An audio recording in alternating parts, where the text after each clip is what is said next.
Oh, come on. Dropping screws.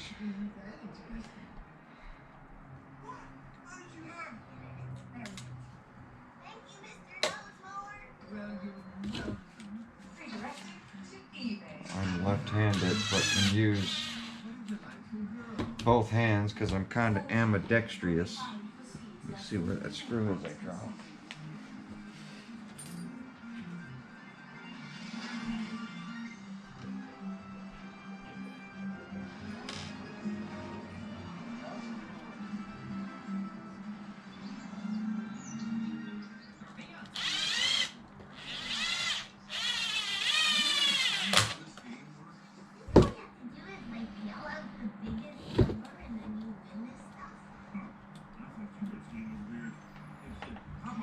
A lot of work to put in a bell crank on this compared to a slash.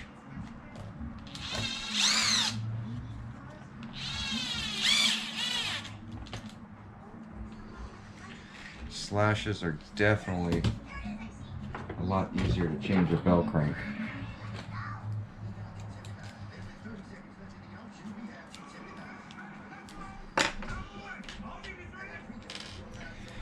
These are the screws that came with the bell crank.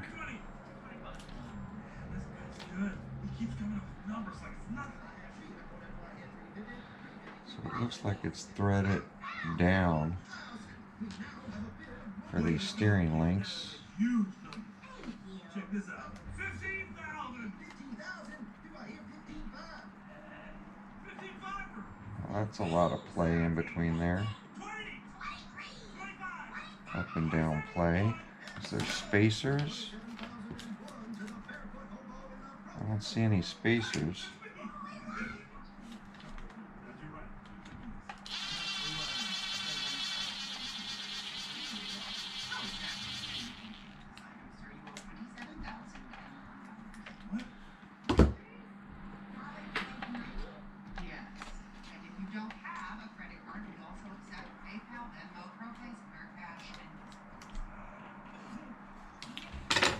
I'm sticking it on the foremost outer holes.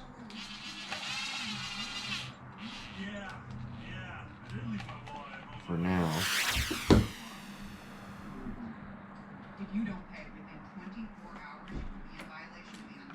So that's definitely a lot softer on the steering.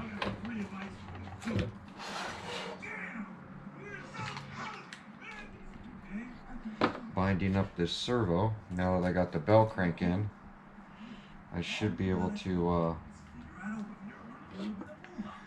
bind up. God, this shock is still just leaking everywhere.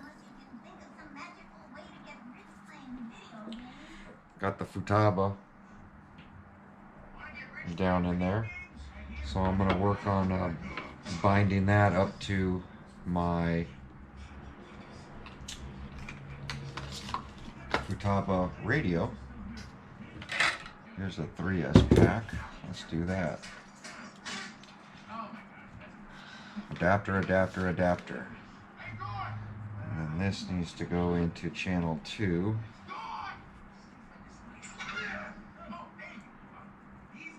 And I believe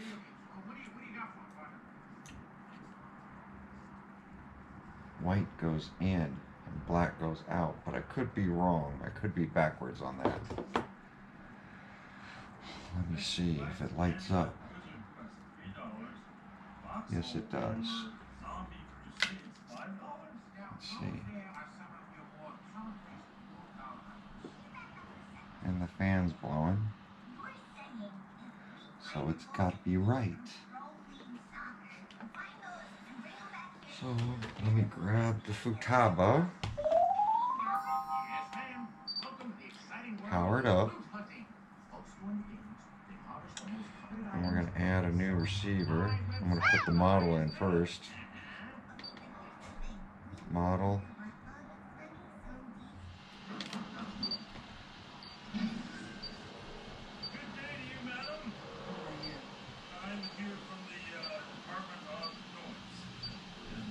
We've been getting some complaints down at HQ.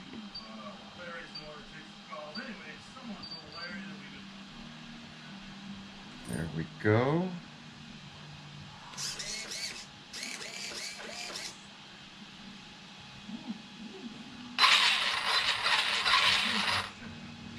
So throttle's backwards. Okay. There we go. That works. There we go. We are linked up. Make sure sub trims are zeroed out. Everything's zeroed out. Perfect. So now that that is zeroed out, and my steering's at 0 right now, I should be able to put this link on it.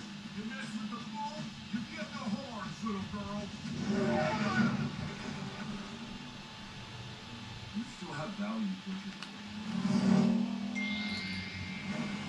Oh no. This same lady, she looks upset.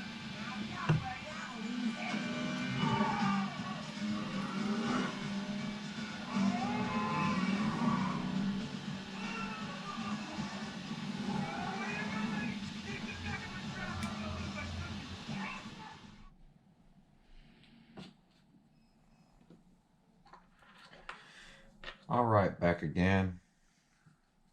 GoPro died, so went ahead and got the receiver bound up, got it all mounted up. So everything with this is good now. Got the Loctite put on it and secured. I'm going to pull the screw back out of the center and throw some Loctite on that screw.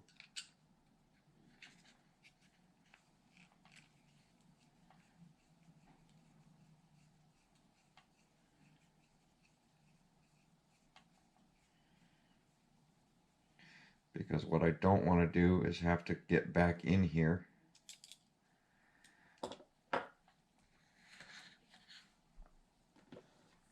Because the Loctite failed. Or the location of it, the screw backed out. So it's just not something I need. So definitely, this is the Loctite that I use. It's by Permatex. It's a blue. And what it does is it doesn't dry, it's a gel.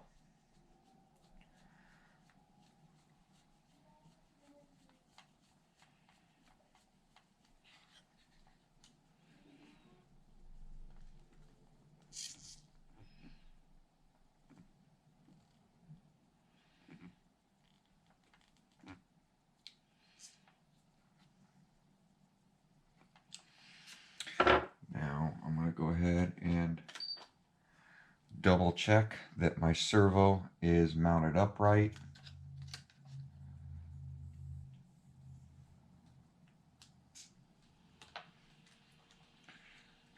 So here we go. Grab my remote. See, it is bottoming out right there.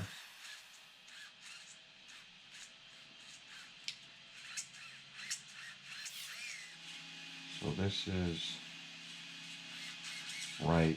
I'm going to go to my endpoints and set my endpoint so it doesn't bottom out. It's bottoming out on this case right here, which I don't like. So let's get to endpoints. Let's go to right.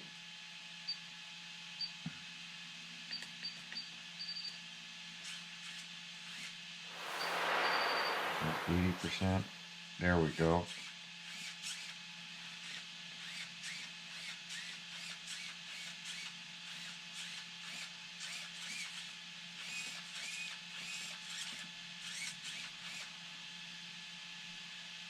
So 86%.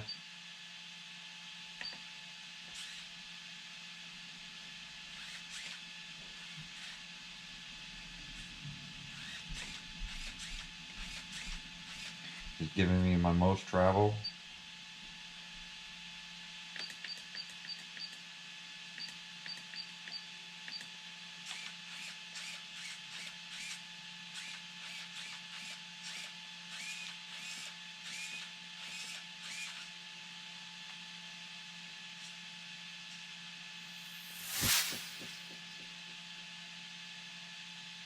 Okay. That seems to be okay. So now that I got the endpoint set up so it's not bottoming out on this case and trying to match the throw the other way, I go ahead and turn this off.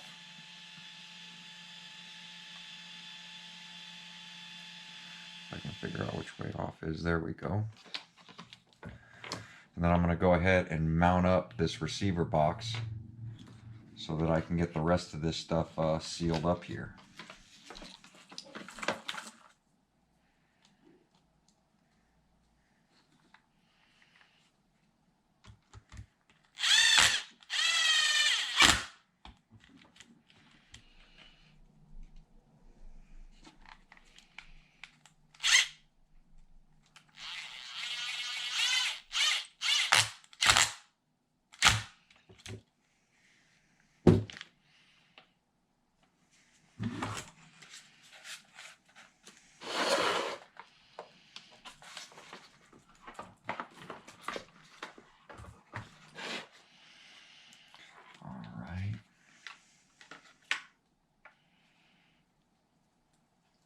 Give this a test.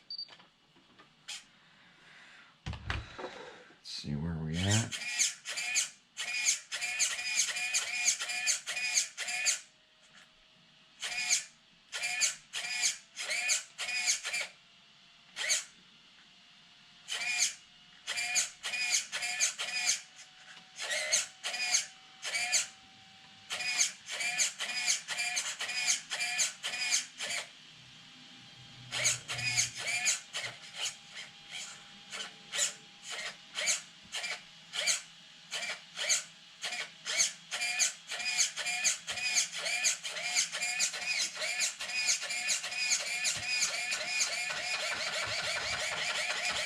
Not the fastest servo, but it is a torquey servo.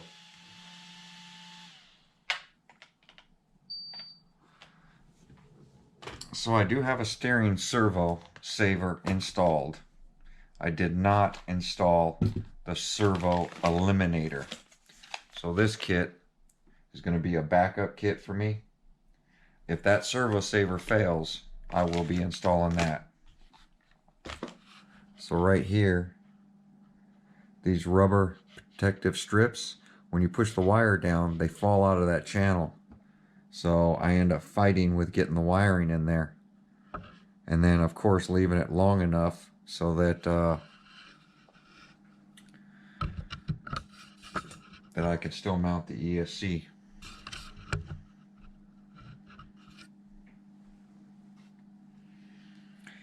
Now that that's done,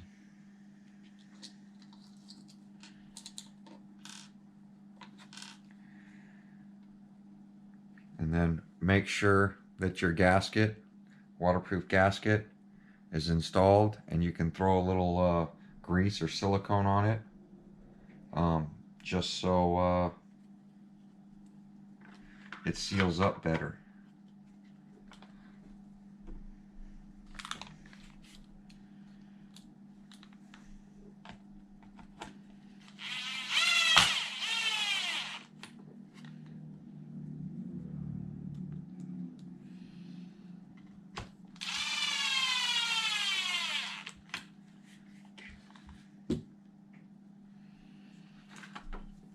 And I have this thing that's got to be mounted.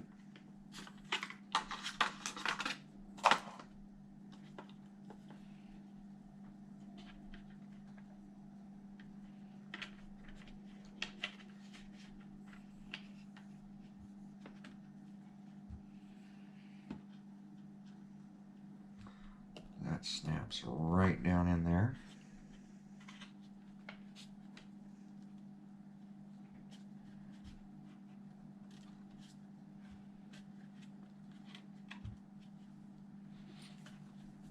These wires tuck in between.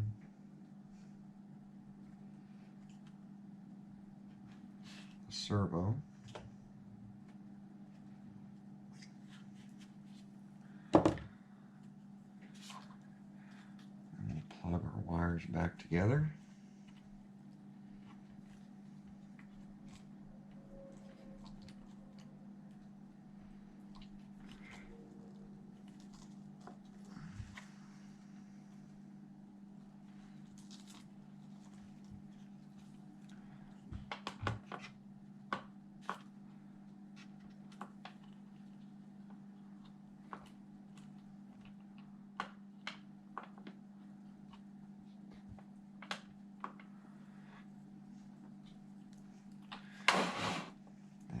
The drive shaft to put back in. Like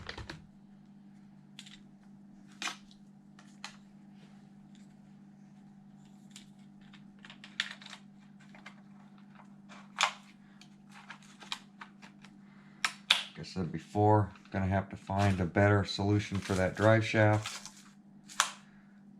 And then our cross brace.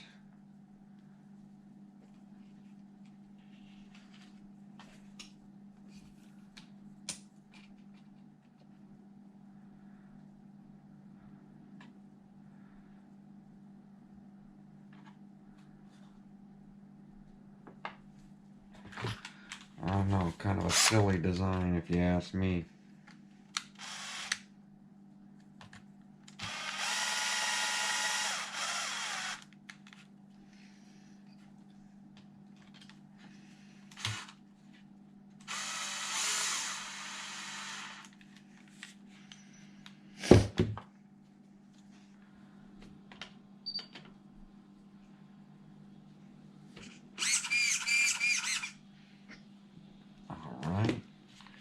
So,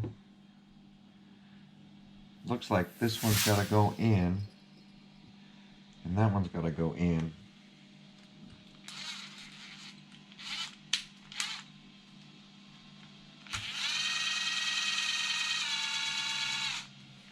So I didn't tighten the toe links down all the way.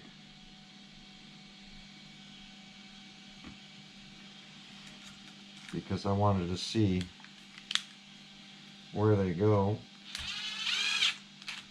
There's a bunch of holes. There's 4 holes on these ends here. And I wasn't sure which one went where.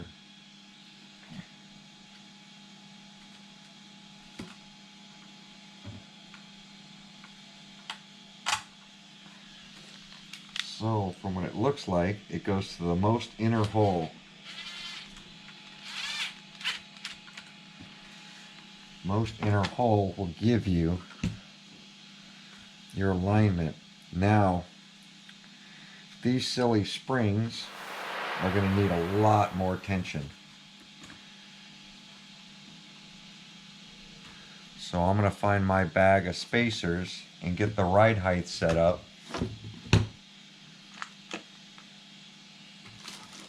On these. I do have my Traxxas ones, but they're not going to fit around the body of that. So I'm going to see if I can find the bag for the Outcast.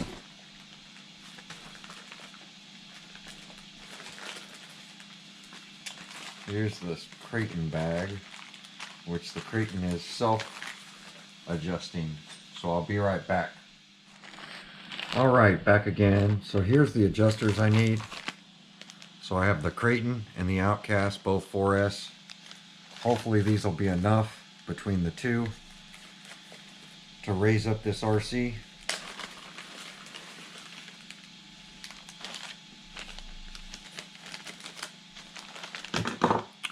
always keep your owner's manuals.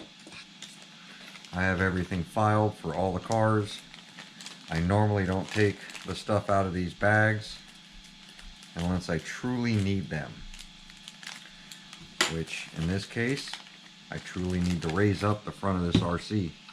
Look how low that's sitting. Front and back are going to have to be raised up.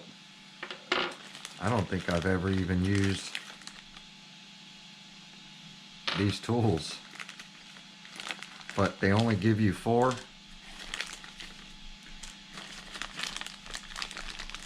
Two kind of bigger and 2 smaller. So that's not much adjustment. So I'm going to put the bigger ones in the front.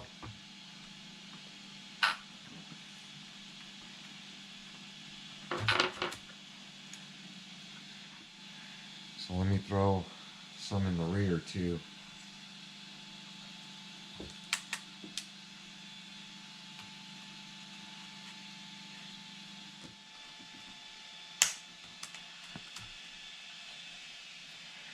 So that's all of them out of the bag of the Outcast. And that's better.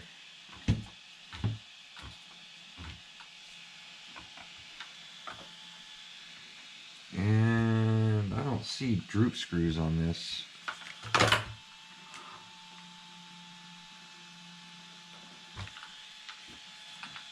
At all. I'm going to go get a wheel socket. But that's it. Let's see how it sits. I'm going to work on the wheels next. But that finishes up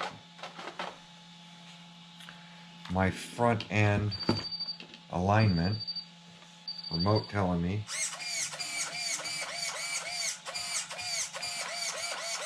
Definitely much better. And I should have signal because it is on my Arrma. I did have to flip the motor direction on my remote controller because it was going backwards.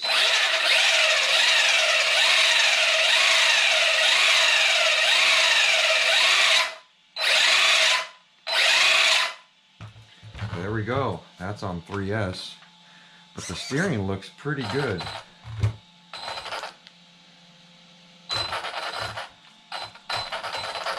Very good control out of my Futaba. So, let me know, guys. Like, comment, subscribe. Let me know what you think about this steering video for the 6S Outcast conversion. Everybody keeps telling me, why didn't you just buy a 6S Outcast? Why would you put all this money into the 4S Outcast? And here's the deal.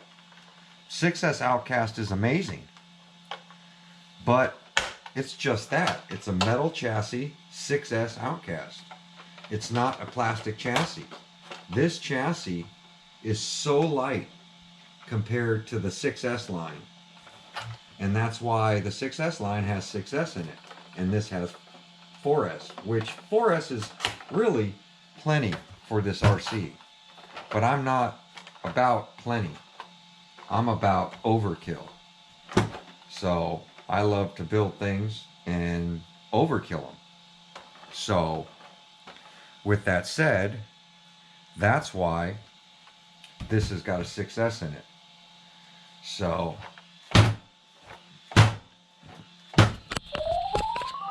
whole purpose of this build is a light chassis on 6S. And that's the reason I'm building it, because it is a plastic chassis with plastic arms, and everything on this thing is pretty much plastic. I've put metal diffs in it. I've put all metal steering in it now. I put a good servo in it. I got it on a Futaba to get rid of the factory radio. And is it overkill? Yes.